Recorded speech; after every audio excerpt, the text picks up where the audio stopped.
허리를 숙이는 그 찰나, 저는 믿을 수 없는 광경을 목격했습니다. 뜨거운 국물김이 피어오르는 식당 안.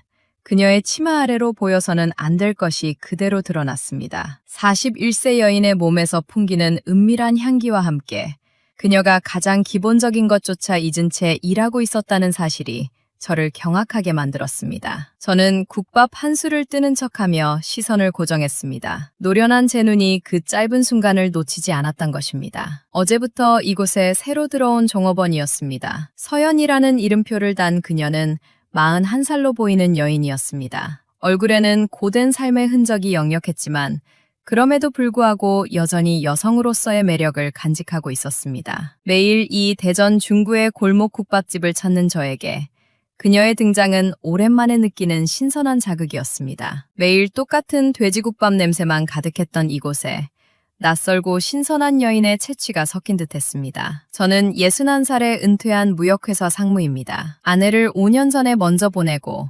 이제는 혼자 살아가는 노년의 삶을 보내고 있었습니다. 매일 똑같은 일상 속에서 국밥 한 그릇으로 끼니를 때우는 것이 전부였습니다. 그런 제게 서연이라는 여인은 마치 잊고 있던 본능을 깨우는 존재였습니다. 젊은 시절 호색한으로 이름이 높았던 제 아내 야수가 다시 고개를 드는 느낌이었습니다. 서연은 카운터 앞 테이블을 정리하고 있었습니다. 손님들이 남긴 그릇을 치우고 테이블을 닦는 그녀의 손놀림은 서툴렀습니다. 아마도 이 일에 익숙하지 않은 듯했습니다. 빚에 쫓겨 급하게 일자리를 구한 여인의 처절함이 느껴졌습니다. 그때였습니다. 그녀의 앞치마 주머니에서 볼펜이 바닥으로 미끄러졌습니다. 서연은 자연스럽게 허리를 숙여 볼펜을 주우려 했습니다. 바로 그 순간이었습니다. 저는 숨이 멎는 듯한 광경을 보았습니다. 그녀의 무릎 길이 치마 아래로 있어야 할 속옷의 흔적이 전혀 보이지 않았습니다. 뜨거운 국밥김에 젖은 듯한 그녀의 살결이 그대로 드러났습니다. 41살 여인의 성숙한 몸매가 아무런 가림 없이 제 시야에 들어왔습니다. 저는 깜짝 놀랐지만 동시에 묘한 흥분을 느낄 수밖에 없었습니다. 오랜만에 느끼는 남성으로서의 원초적 본능이었습니다. 서연은 볼펜을 주워들고는 아무 일 없었다는 듯 카운터로 향했습니다. 그녀는 자신의 치명적인 실수를 전혀 눈치채지 못한 듯했습니다. 아니, 어쩌면 너무 바쁘고 정신없어서 그런 것조차 신경 쓸 여유가 없었는지도 모릅니다. 어느 쪽이든 그녀의 무방비한 모습은 저에게 강렬한 인상을 남겼습니다. 이 여인이 얼마나 절박한 상황에 몰려있는지 짐작할 수 있었습니다. 저는 국밥을 천천히 먹으며 서연을 계속 관찰했습니다. 그녀의 걸음걸이, 손동작, 표정 하나하나가 제 눈에 들어왔습니다. 고된 삶을 살아온 여인 특유의 지친 기색이 역력했지만 동시에 아직 여성으로서의 매력을 완전히 잃지 않은 모습이었습니다. 41살이라는 나이는 여성에게 가장 위험하고도 치명적인 시기입니다. 젊음은 이미 저 멀리 사라졌지만 여전히 여성으로서의 욕망과 필요는 남아있는 시기였으니까요. 저는 국밥을 다 먹고 계산을 하기 위해 카운터로 갔습니다. 서연이 계산기를 두드리기 위해 살짝 허리를 숙이는 순간 저는 다시 한번 은밀한 그림자를 포착했습니다. 카운터 너머로 보이는 그녀의 상반신 아래 블라우스 사이로 가슴골이 깊숙이 보였습니다. 이번에는 확신할 수 있었습니다. 그녀는 정말로 속옷을 제대로 착용하지 않은 채 일하고 있었던 것입니다. 위아래 모두 말입니다. 저는 서연에게 바짝 다가섰습니다. 그녀의 귀에 대고 낮고 묵직한 목소리로 속삭였습니다. 거의 숨소리에 가까운 톤이었습니다. 종업원 양반, 당신 속옷을 잊으신 것 같다는 말을 조심스럽게 전했습니다. 다른 손님들이 들을 수 없을 만큼 은밀하게, 하지만 분명하게 전달되도록 말했던 것입니다. 서연의 얼굴이 순간 얼어붙었습니다.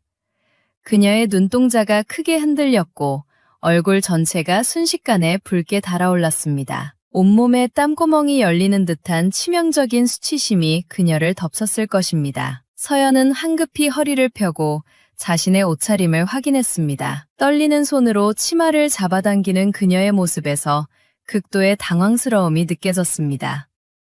죄송하다는 말과 함께 바빠서 깜빡했다는 변명을 늘어놓았습니다. 서연은 부끄러움과 당황스러움에 급히 국밥집 안쪽 창고로 도망치듯 사라졌습니다. 저는 그녀가 사라진 문을 보며 은밀하고 묘한 미소를 지었습니다. 오랜만에 느끼는 남성으로서의 우월감이었습니다. 그녀의 수치심이 묘하게도 저에게는 쾌감으로 다가왔습니다. 이 여인을 제 손안에 넣을 수 있을 것 같다는 확신이 들었습니다. 10여 분 후 서연이 평소보다 훨씬 단정하게 옷을 고쳐 입고 다시 나왔습니다. 그녀는 여전히 붉어진 얼굴이었지만 감사함을 전해야 한다는 의무감으로 저를 붙잡았습니다. 서연은 차마 눈을 마주치지 못하고 바닥만 응시한 채 떨리는 목소리로 고마움을 표현했습니다. 큰 망신을 당할 뻔했다는 말과 함께 영치불고하고 밥이라도 한번 대접하고 싶다는 제안을 해왔습니다. 저는 그녀를 천천히 올려다봤습니다. 서연의 눈빛에는 낯선 은밀함과 고마움이 뒤섞여 있었습니다. 41살 여인의 눈에서 풍기는 성숙함이 저를 자극했습니다. 저는 무심한 듯 대답했습니다. 알려드리는 것이 도리였다고, 결말씀을 다한다고 말입니다. 그리고는 다음번에는 국밥이 아닌 다른 따뜻한 것을 드시게 해드리겠다는 의미심장한 말을 던졌습니다. 서연의 뺨은 다시 붉어졌습니다. 제 말의 이중적 의미를 알아챈 듯 했습니다. 그녀는 황급히 메모지에 연락처를 적어 제 손에 쥐어줬습니다. 저는 묵직한 종이 조각을 주머니에 넣고 유유히 국밥집을 나섰습니다. 뜨거운 국밥김이 우리 사이에 새로운 금기를 감추듯 피어올랐습니다. 이제 본격적인 사냥이 시작될 것이었습니다. 며칠이 지났습니다. 서연은 국밥집에서 일하면서도 저와의 만남을 계속 생각했을 것입니다. 그녀는 평소보다 꼼꼼하게 옷차림을 확인하며 일했습니다. 은밀한 부끄러움이 그녀를 괴롭혔을 것이지만 동시에 묘한 기대감도 있었을 것입니다. 저는 그 심리를 정확히 꿰뚫고 있었습니다. 적절한 타이밍을 기다렸던 것입니다. 사흘째 되는 날 저녁, 저는 서연에게 문자를 보냈습니다. 짧고 간결한 내용이었습니다.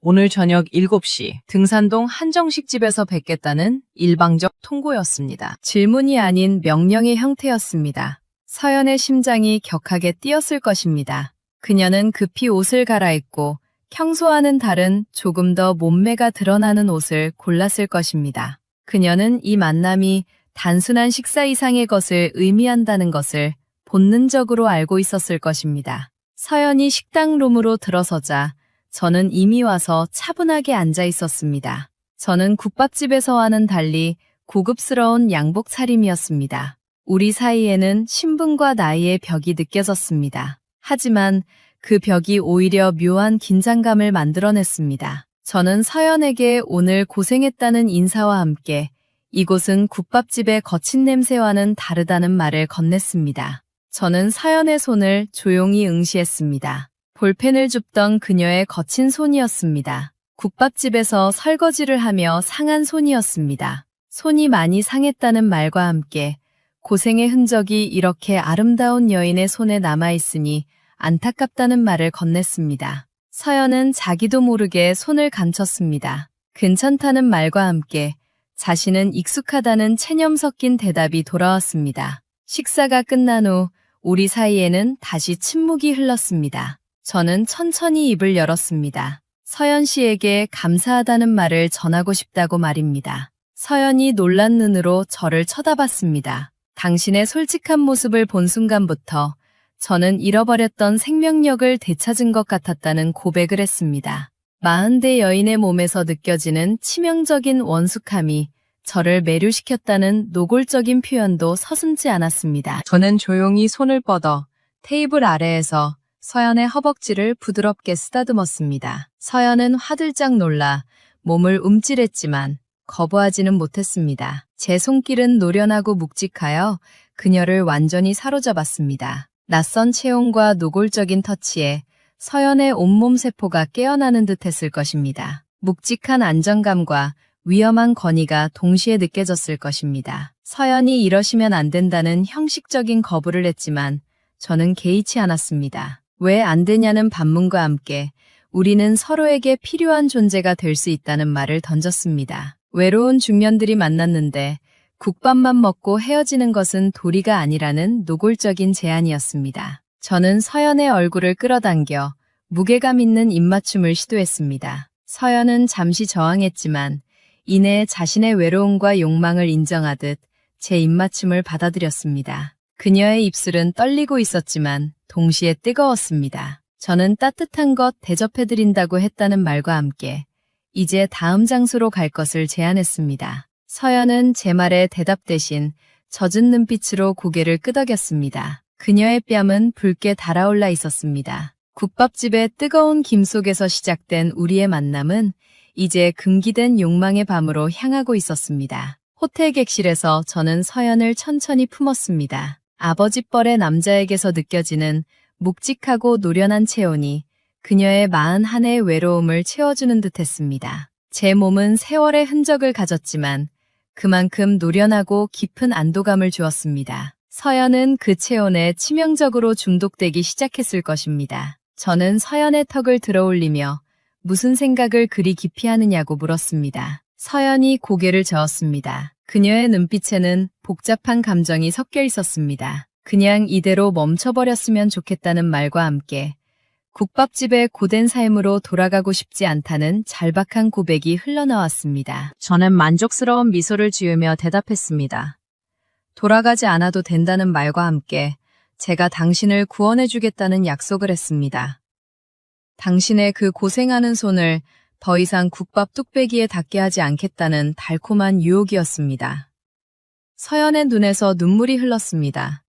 감사의 눈물인지, 해방의 눈물인지, 아니면 새로운 구속에 대한 두려움의 눈물인지 알 수 없었습니다. 다음날 오후, 서연은 국밥집에서 평소처럼 일하고 있었습니다. 뚝배기를 나르고, 테이블을 닦고, 주문을 받는 일상적인 업무였습니다. 하지만 그녀의 마음속에는 어젯밤의 뜨거운 기억이 생생하게 남아 있었습니다. 61살 남자의 묵직한 체온과 노련한 손길이 아직도 그녀의 피부에 남아있는 듯했습니다. 그때 국밥집 뒷문이 조용히 열렸습니다. 저였습니다. 저는 주변을 살피며 은밀하게 들어와 서연에게 다가갔습니다. 제 손에는 두꺼운 현금 봉투가 들려 있었습니다. 무게감이 느껴지는 상당한 액수가 들어있음이 분명한 봉투였습니다. 서연은 깜짝 놀라 봉투를 바라봤습니다. 그녀의 눈빛에는 당황스러움과 동시에 묘한 기대감이 섞여 있었습니다. 저는 주저없이 그 봉투를 그녀의 손에 쥐어주었습니다. 서연이 황급히 거절의 뜻을 표했습니다. 이게 무슨 짓이냐는 말과 함께 자신은 이 돈을 받을 수 없다는 형식적인 거부였습니다. 하지만 저는 단호하게 봉투를 그녀의 손에 다시 밀어넣었습니다. 당신의 국밥집 빚이 얼마인지 제가 다 알아봤다는 말과 함께 이것으로 다 갚고 남은 돈은 당신이 쓰라는 지시를 내렸습니다. 서연의 손이 떨렸습니다. 봉투를 든 그녀의 손은 마치 생명줄을 잡은 것처럼 힘이 들어가 있었습니다. 이 돈이 그녀의 생존을 결정하는 것이었으니까요. 서연이 떨리는 목소리로 물었습니다. 자신이 저에게 무엇을 해드릴 수 있냐는 질문이었습니다. 저는 그녀의 손을 잡아 봉투 위로 겹쳤습니다. 당신은 이미 저에게 가장 중요한 것을 주었다는 말과 함께 이제 저에게 갚아야 할 것은 당신의 시간이라는 의미심장한 대답을 던졌습니다. 현금 봉투의 묵직함이 서연에게는 자유와 구속의 양면을 동시에 느끼게 했을 것입니다. 빚에서 해방되는 자유와 동시에 저에게 종속되는 새로운 구속이었습니다. 하지만 서연에게는 선택의 여지가 없었습니다. 이미 그녀는 저의 체온에 중독되어 있었고 무엇보다 이 돈이 절실하게 필요했으니까요. 그날 밤 서연은 국밥집 야간 근무를 마치고 퇴근했습니다. 그녀의 옥탑방 벽에는 빚쟁이들이 남긴 붉은 글씨의 독촉장이 아직 붙어 있었지만 제가 건넨 현금 봉투가 테이블 위에 묵직하게 놓여 있었습니다. 서연은 봉투를 열어 돈을 세었습니다. 정확히 3천만 원이었습니다. 그녀의 모든 빚을 갚고도 남을 금액이었습니다. 서연은 그날 밤 잠을 이루지 못했습니다. 이제 자신은 두 개의 삶을 살게 된 것이었습니다. 국밥집의 억척스러운 종업원으로서의 삶과 저의 은밀한 여인으로서의 삶이었습니다. 두 삶은 서로 모순되었지만 동시에 서로를 필요로 했습니다. 국밥집에서의 고된 노동이 있었기에 저와의 달콤한 시간이 더욱 소중했고 저와의 관계가 있었기에 국밥집에서의 고생도 견딜만 했습니다. 그 후로 저와 서연은 은밀한 만남을 자주 가졌습니다. 일주일에 2~3번 저는 서연을 불렀고 그녀는 기꺼이 응했습니다. 고된 삶 속에서 그동안 잃어버렸던 여성으로서의 생명력을 되찾아가는 시간이었습니다. 서연의 얼굴에는 점차 생기가 돌기 시작했습니다. 빚에 쫓기던 절박함이 사라지고 여유로운 미소가 그녀의 입가에 머물기 시작했습니다. 어느 날 오후, 서연은 국밥집 재료를 사기 위해 대전 중앙시장을 걷고 있었습니다. 그녀의 표정은 어딘가 묘하게 생기가 돌고 여유로워 보였습니다. 예전처럼 고개를 푹 숙이고 다니지 않았습니다. 그녀의 걸음걸이와 분위기가 이전에 지친 종업원과 확연히 달라져 있었습니다. 빚에서 해방된 여인의 당당함이 온몸에서 풍겨나왔습니다. 시장 상인들이 서연을 수근거렸습니다. 얼굴이 화색이 돌아났다는 말과 함께 무슨 좋은 일이 생겼냐는 질문이 여기저기서 들려왔습니다. 서연은 그들의 수근거림을 들었지만 저와의 은밀한 관계가 주는 권력과 안정감 덕분에 예전처럼 움츠러들지 않았습니다. 그녀는 당당하게 상인들을 지나쳐갔습니다. 더 이상 사람들의 시선이 두렵지 않았습니다. 빚쟁이들에게 시달리던 희생자가 아닌 새로운 힘을 가진 사람이 된 것입니다. 며칠 후 저는 다시 국밥집을 찾았습니다. 평소처럼 순대국밥을 주문하고 구석자리에 앉았습니다. 서연이 국밥을 가져왔습니다. 그녀의 손은 어제와 달리 훨씬 깨끗하고 부드러워 보였습니다. 저는 그 변화를 놓치지 않았습니다. 서연이 제 테이블을 닦아주려 할 때 저는 그녀의 손을 잡아 제 뺨에 갖다 댔습니다. 이제 당신 손이 뚝배기처럼 거칠지 않다는 말과 함께 보기에 좋다는 칭찬을 건넸습니다. 저의 갑작스러운 애정 표현에 서연은 놀랐지만 이번에는 익숙하게 받아들였습니다. 손님 덕분이라는 겸손한 대답이 돌아왔습니다. 주변에 다른 손님들이 있었지만 저는 개의치 않았습니다. 오히려 그런 위험한 상황이 더욱 흥분되었습니다. 서연이 국밥을 끓이는 주방을 응시했습니다. 빚은 갚았지만 국밥집에는 여전히 뜨거운 김이 피어오르고 있었습니다. 그녀는 아직도 이곳에서 일해야 했고 손님들을 대해야 했습니다. 하지만 이제 그 의미가 달라졌습니다. 생존을 위한 필사적인 노동이 아니라 언젠가는 벗어날 수 있다는 희망을 품은 잠시의 인내로 바뀐 것입니다. 그때 국밥집에 오래된 단골 할머니가 들어왔습니다. 70대 후반으로 보이는 할머니는 이 국밥집의 단골 중에 단골이었습니다. 서연이 국밥을 가져다 드렸습니다. 할머니가 한 숟갈 뜨더니 고개를 가웃거렸습니다. 오늘은 국밥 맛이 영 예전 같지가 않다는 말과 함께 마음이 딴 데가 있는 것 아니냐는 날카로운 지적이 나왔습니다. 서연과 저는 서로를 응시했습니다. 저의 눈빛에는 소유의 만족감이 담겨 있었고 서연의 눈빛에는 죄책감과 새로운 욕망이 섞여 있었습니다. 저는 낮은 목소리로 말했습니다. 국밥 맛이 뭐가 중요하냐는 말과 함께 이제 당신에게는 더 따뜻한 것이 있지 않냐는 의미심장한 말을 던졌습니다. 서연은 자신의 삶의 근원이었던 뚝배기와 외로움을 채워준 저의 열기 사이에서 흔들렸습니다. 그녀는 국밥집의 뜨거운 김 속에서 더 이상 억척스러운 종업원으로만 남아있을 수 없음을 느꼈습니다. 새로운 정체성이 필요했습니다.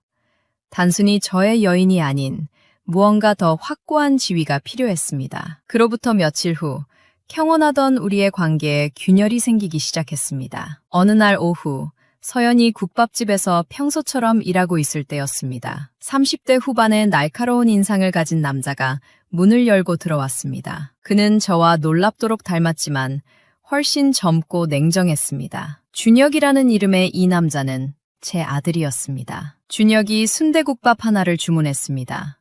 서연은 준혁에게서 저의 묵직한 권위와 소유욕이 느껴지는 낯선 기시감을 느꼈습니다. 준혁은 식사를 하는 중에도 서연을 집요하게 관찰했습니다. 그의 눈빛에는 무언가 꿰뚫어보는 듯한 날카로움이 있었습니다. 준혁이 입을 열었습니다. 여기 사장님이 바뀐 것 같다는 말이었습니다. 서연이 아니라는 대답과 함께 자신은 종업원일 뿐이라고 말했습니다. 하지만 준혁은 계속 파고들었습니다. 종업원이라면서 이 국밥집이 최근에 일시불로 빚이 정리됐다는 말과 함께 새로운 주인이 나타난 것 아니냐는 날카로운 질문을 던졌습니다. 서연은 심장이 내려앉는 느낌이었습니다. 준혁이 저와 국밥집 주변 상황을 모두 알고 있음을 눈치챈 것입니다. 그녀는 아무것도 모른다는 대답으로 일관했지만 준혁의 의심 어린 눈빛은 계속 그녀를 향했습니다. 바로 그때 국밥집 문이 열리며 제가 들어왔습니다. 저는 준혁을 보자마자 얼굴이 굳어졌습니다. 네가 여기 웬일이냐는 차가운 질문을 던졌습니다. 준혁이 일어서며 대답했습니다. 아버지의 단골 국밥집이 궁금해서 와봤다는 말과 함께 그런데 아버지의 새로운 취미도 알게 될 줄은 몰랐다는 의미심장한 말을 던졌습니다. 준혁은 서연을 향해 의미심장한 미소를 보냈습니다. 서연의 얼굴은 창백하게 굳어버렸습니다. 준혁은 저와 서연을 번갈아 봤습니다.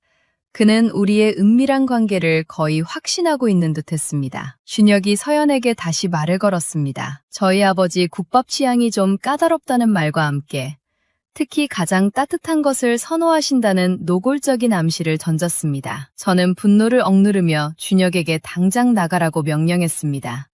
하지만 준혁은 제 말을 무시하고 서연에게 계속 말을 걸었습니다. 혹시 국밥집 사장이 누군지 아냐는 질문과 함께 자신이 이 국밥집을 인수할 생각이라는 폭탄 선언을 했습니다. 서연은 순간 저의 소유욕을 이용할 기회임을 깨달았습니다.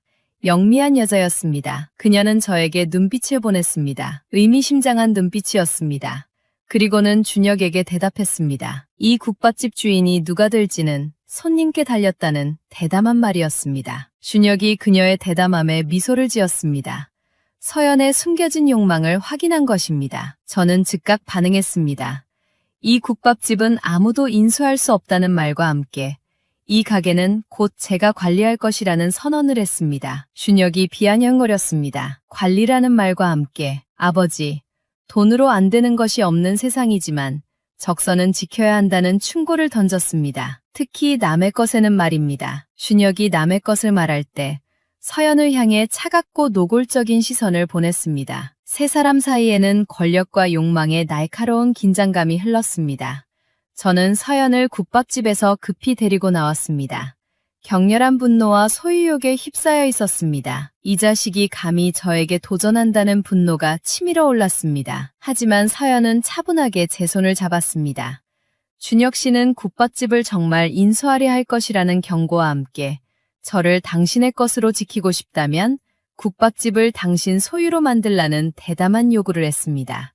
그리고 자신을 주인으로 앉혀달라는 것이었습니다. 저는 서연의 대담한 요구에 놀랐지만 이내 그녀의 치명적인 매력에 압도되었습니다. 당신이 이제 저에게 요구까지 한다는 말을 했지만 목소리에는 분노보다는 만족감이 담겨 있었습니다. 서연이 저에게 더욱 밀착했습니다. 자신은 저에게 최고의 만족감을 드렸다는 말과 함께 더 이상 종업원으로 살고 싶지 않다는 고백을 했습니다. 당신 곁의 여자이자 이 국밥집의 주인으로 살고 싶다는 것이었습니다. 저는 서연의 끈적한 유혹과 강렬한 욕망에 저항하지 못했습니다. 그녀를 거칠게 껴안으며 묵직한 입맞춤을 했습니다. 이제 서연은 저의 소유욕을 이용해 자신의 생존을 확보하는 데 성공한 것입니다. 일주일 후 저는 서연의 요구대로 국밥집을 인수했습니다. 4억 원이라는 거액이었지만 제게는 큰 돈이 아니었습니다. 그리고 서연을 명의상 주인으로 앉혔습니다. 준혁은 아버지의 갑작스러운 결정에 분노했지만 서연을 향한 묘한 관심 때문에 완전히 손을 떼지 못하고 국밥집 근처를 맴돌았습니다. 서연은 이제 국밥집의 주인이 되어 예전의 억척스러운 종업원 대신 여유롭고 우아한 여사장의 모습을 갖추었습니다. 그녀는 저와의 관계를 통해 얻은 새로운 삶을 만끽했습니다. 서연이 여유로운 미소를 지으며 국밥을 끓였습니다. 저는 구석자리에 앉아 그녀를 사랑이 섞인 눈빛으로 바라봤습니다. 국밥집의 뜨거운 김 속에서 시작된 우리의 관계는 이제 소유와 종속의 새로운 단계로 접어들고 있었습니다. 여러분, 지금까지 노후의 여정과 함께 대전 국밥집에서 시작된 충격적인 황혼 로맨스를 보셨습니다. 과연 서연과 저의 관계는 어떻게 될까요? 준혁의 개입으로 이 위험한 삼각관계는 어떤 결말을 맞이할까요? 궁금하시다면 구독 버튼을 꾹 눌러주시고 좋아요와 알림 설정까지 부탁드립니다. 영상이 재미있으셨다면 댓글에 7을 남겨주세요. 남겨주시는 댓글이 영상 제작에 큰 힘이 됩니다. 다음 편에서 더욱 충격적인 이야기로 찾아뵙겠습니다. 노후의 여정, 구독하고 함께 떠나세요.